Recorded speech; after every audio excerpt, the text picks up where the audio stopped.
You're the prophet of common sense. Common sense. That in today's world, there's often a loss of the awareness of that there is a right, there is a wrong.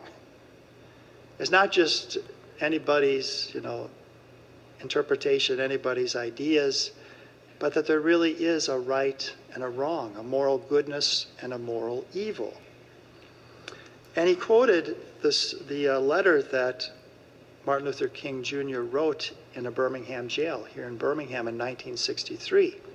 Mother Angelica and the sisters moved down here to Alabama, and this place, this church, the monastery, was dedicated in May of 1962.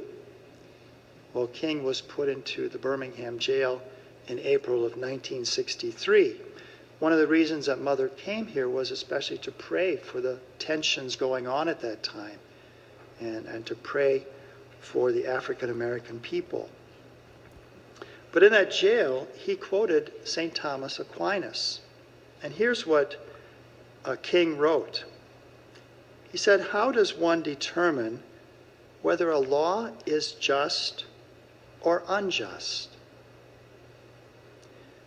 A just law is a man-made code that squares with the moral law or the law of God. An unjust law is a code that is out of harmony with the moral law. To put it in terms of St. Thomas Aquinas, an unjust law is a human law that is not rooted in eternal law and natural law. Any law that uplifts human personality is just.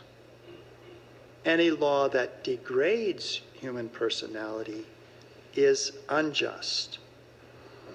And in a sermon on peace, he said, "When we truly believe in the sacredness of human personality, we won't exploit people, we won't trample over people with the iron feet of oppression, we won't kill anybody." So he is, as David Anders said, a prophet of common sense, that there is a moral law, there is an eternal law, there is a natural law. And when human man-made laws are in accordance with that, then they're just laws. When they go contrary to that, then they're unjust laws. When they respect the dignity of every human person, they're just laws. When they are oppressive to a particular group of people, they're unjust laws. Some other quotes of Martin Luther King Jr., he said, "Injustice anywhere is a threat to justice everywhere. The ultimate measure of a man is not where he stands in moments of comfort and convenience, but where he stands at times of challenge and controversy.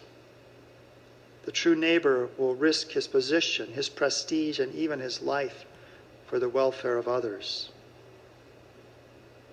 In a speech in Detroit, "There are some things so dear, some things so precious, some things so eternally true that they are worth dying for. And I submit to you that if a man has not discovered something he will die for, he isn't fit to live."